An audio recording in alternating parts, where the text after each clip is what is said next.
বাসায় আজকে আপনাদের ভাইয়া হঠাৎ করেই সারপ্রাইজ দেওয়ার জন্য নিয়ে এসেছে বড় একটা তরমুজ।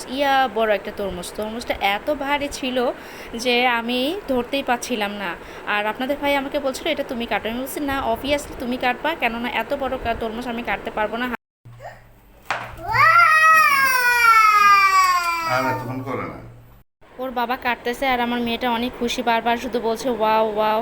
তো ফাইনালি কাটা হয়ে গেছে, সবাই আমরা একটু একটু করে খাচ্ছিলাম। আর আলভিনা অনেক দিন ধরেই বলছিল, টিভি দেখে আর বলতো যে বাবা আমি তরমুজ খাবো। তো ওর বাবা এর জন্যই নিয়ে এসেছে মেয়ের আবদারটা পূরণ করতে।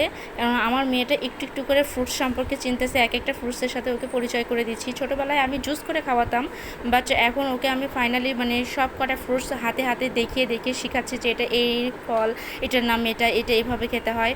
তো ফাইনালি আমরা অনেকটা তরমুজ খেয়ে ফেলেছি। আর বাকি যে হাফ ছিল তরমুজ, এই তরমুজটা দিয়ে আজকে আমি পুডিং তৈরি করব।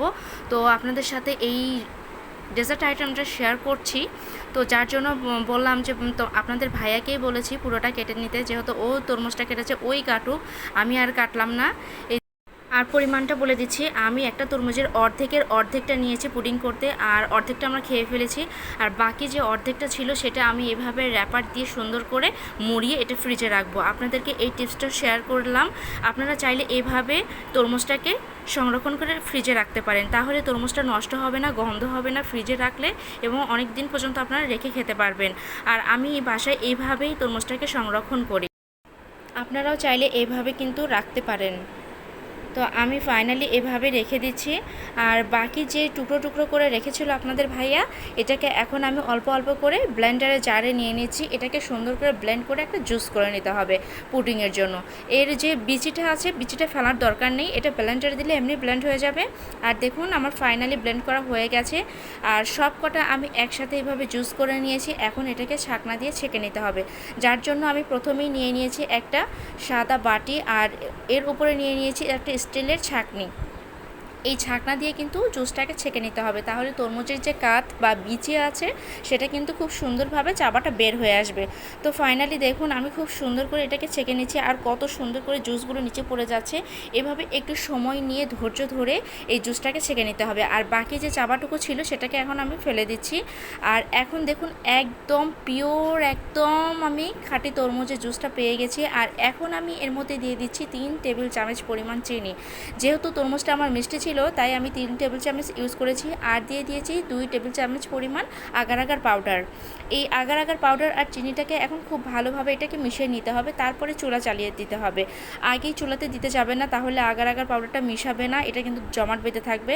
আর আমি দেখিয়ে দিচ্ছি এখানে আমি কোন ব্র্যান্ডেরটা নিয়ে নিয়েছি। আপনারা যে কোনো সুপার শপে গেলে এই আগার আগার পাউডারটা পাবেন। যে কোনো পুডিং এবং জেলো তৈরি করতে এই আগার আগার পাউডারটা ব্যবহার করা হয়। আর এখন আমি নিয়ে নিয়েছি একটা সুন্দর কিউট একটা পাতিল নিয়ে নিয়েছি। এই পাতিলে আমি জুসটা সম্পূর্ণ ঢেলে দিয়েছি। আর দেখতেই পাচ্ছেন চুলাটা অন করে দিয়েছি। এখন শুধু এটা সময় নিয়ে ধৈর্য ধরে এটাকে জ্বালাতে হবে, ঠিক আছে। আমি এখানে 10 মিনিট পর্যন্ত জ্বালিয়ে নিয়েছি। জ্বালানোর পরে দুইবার বলক চলে এসেছে। এরপর আমি সর্বোচ্চ 3 থেকে 4 মিনিট একটু বলক দিয়ে নিয়েছি। দেন আমি এটা চুলাটা অফ করে দেবো এখন। হ্যাঁ, আর বেশি জ্বালানোর দরকার নেই, যেহেতু এখানে আগার আগার পাউডার দেওয়া আছে, এটা এমনিতেই জেলো হয়ে যাবে। আর এটা গাঢ় করার কোনো প্রয়োজন নেই, ঠান্ডা হয়ে গেলে এমনি সেট হয়ে যাবে এটা।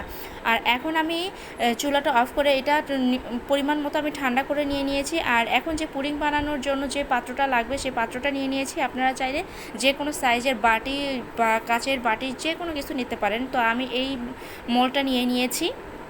আর এখন এই পুডিংটাকে আরও গ্লেসি এবং চকচকে করার জন্য আমি এখানে রেড ফুড কালারটা ইউজ করছি। আমি লিকুইড কালার ইউজ করেছি, আপনারা চাইলে পাউডারটা ইউজ করতে পারেন, কোনো সমস্যা নেই। আর এই কালারটা একদমই অপশনাল, আপনারা চাইলে দিতে পারেন, না চাইলে দেওয়ার দরকার নেই। আর ঠান্ডা করার পর আমি টানা 2 ঘন্টা এটা ফ্রিজে রেখেছিলাম। ফ্রিজ থেকে বের করে নিয়ে দেখাচ্ছি, দেখুন কত সুন্দরভাবে এটা সেট হয়ে গেছে। এখন এটাকে একটা চিকন ছুরির সাহায্যে 4-5টা সুন্দর করে কেটে নিতে হবে, যেন পুডিংটা অনায়াসে বের হয়ে আসতে পারে। এখন যে পাত্রে সেট করে নেব সেই পাত্রে নিয়ে একদম উপর করে আমি ঢেলে নিচ্ছি। দেখুন কত সুন্দর করে ইয়াম্মি ইয়াম্মি লাগছে আমার পুডিংটা।